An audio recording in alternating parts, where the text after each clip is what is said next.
Guys, eto na yung ginatan. Eto na yung hinarvest ko sa farm. Na saging, na hinog na. Kaya, eto, ginawang ginatan. May sago na red and green. Christmas color. Oo nga. Christmas color ang aking sago. Hindi na ako lumuto ng sago. Bumili na lang kasi ang tagal magluto ng sago. Ito yung kamote at madaming banana. And then, sticky rice ball. May linsa.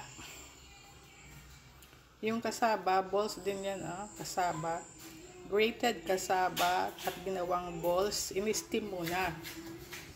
Pagka-steam, nilagay dito para hindi ano ba yan? Para bilog.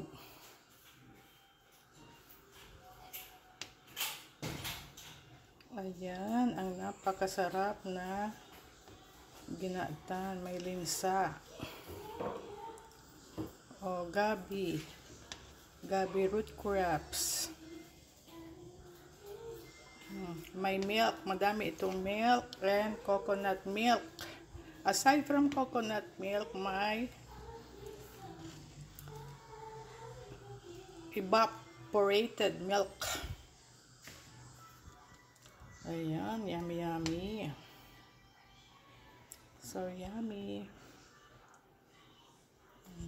Ito na yung nahinog na yung banana ang kinuha namin sa farm.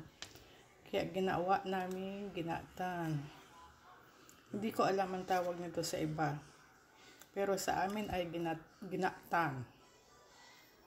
Ayan.